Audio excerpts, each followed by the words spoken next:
This video is sponsored by Ironweld, a cross-denominational miniature gaming event held on May 27th and 28th in Wakefield, Massachusetts. Go check them out at wickeddicey.com/ironweld, and there'll be more about them later in the video.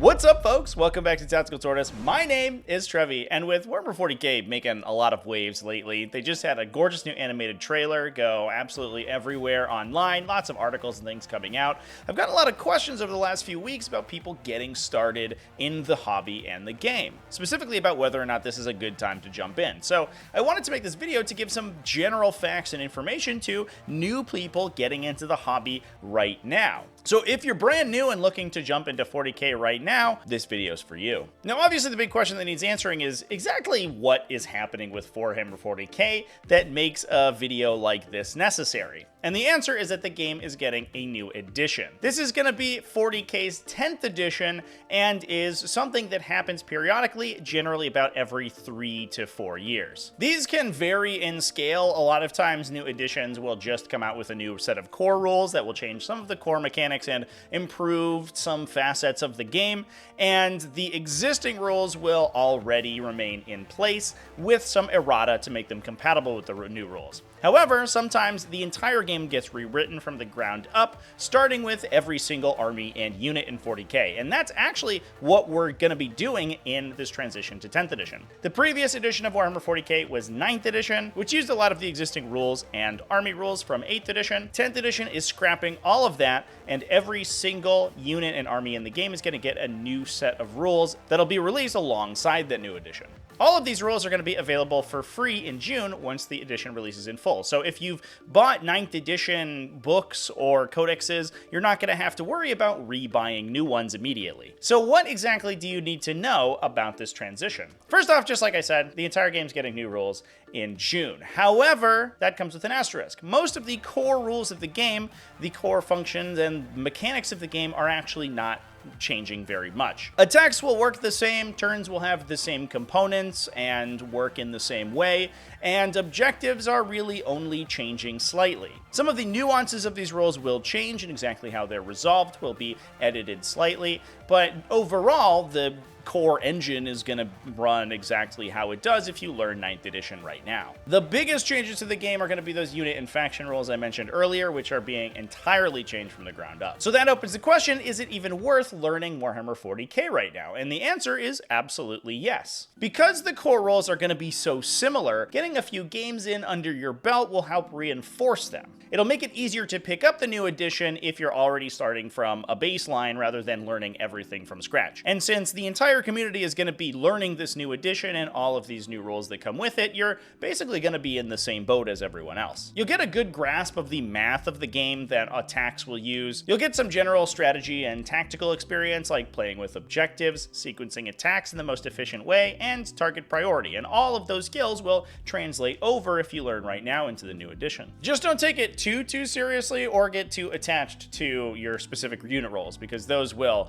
be entirely changed. Some of the best ways to learn the game are over on TTS, Tabletop Simulator, which you can play on your computer. I have a whole playlist of videos of how to get started with that, and at in-person events, where you can get a lot of games very quickly to generate as rapid an experience as possible. The other cool thing about in-person events and competitive play is that because you tend to be paired with people who have similar scores with you, you're gonna end up playing against people who have a similar level of experience pretty quickly. So you'll actually meet a lot of people who are on your same level after the first game or two. And if you're looking for an event to go to in the next few weeks, it's lucky that we have a sponsor like Ironweld. Ironweld is run by the folks over at Wicked Dicey. This is going to be a multi-game miniature gaming extravaganza. It's being held on the weekend of May 27th through 28th and hosts games and seminars from all around the industry, including Star Wars Legion, Marvel Crisis Protocol, Conquest, Infinity, Malifaux, Song of Ice and Fire, Battletech, Star Wars Armada. All that stuff is going to be there. But of course, the headliners of the event are games for which you're probably watching this video, which are GT level events. Those are large tournaments with potentially over 100 players for both Warhammer 40k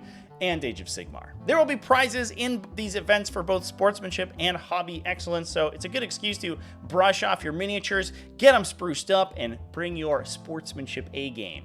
you do not have to be the best general on the field in order to win prizes. Last December, the Wicked Dicey crew put on another event called Everwinter. I was there streaming it, and Ironweld is actually basically in my backyard, so I will be there as well. I'll be there covering it all weekend, so even if you can't make it, I will have live streams up on this YouTube channel so you can watch some competitive play, but I would love to see you there. So remember to pencil in the weekend of May 27th and 28th to check out Ironweld, and check them out at wickeddicey.com to book your room and your ticket today.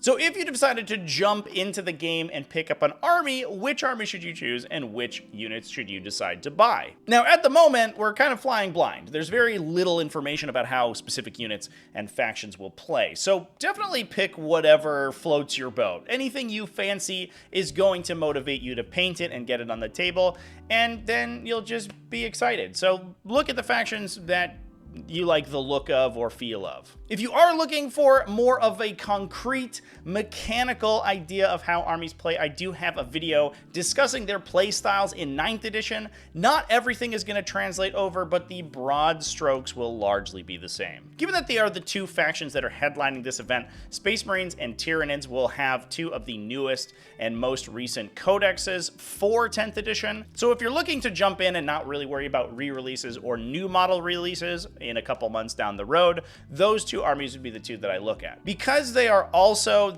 probably the starter box armies for the edition, they'll most likely be designed, at least to some extent, to play relatively simply, so they're easy to pick up and play well together so that they can accommodate newer players. So totally sight unseen, I would also consider picking up those factions. But generally speaking, whatever you like the look of.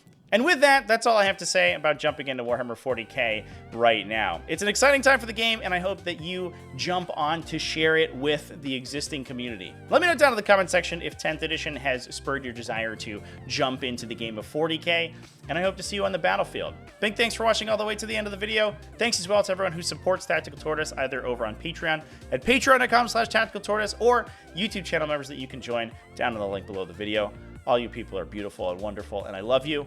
Remember to keep it classy, folks, and happy wargaming.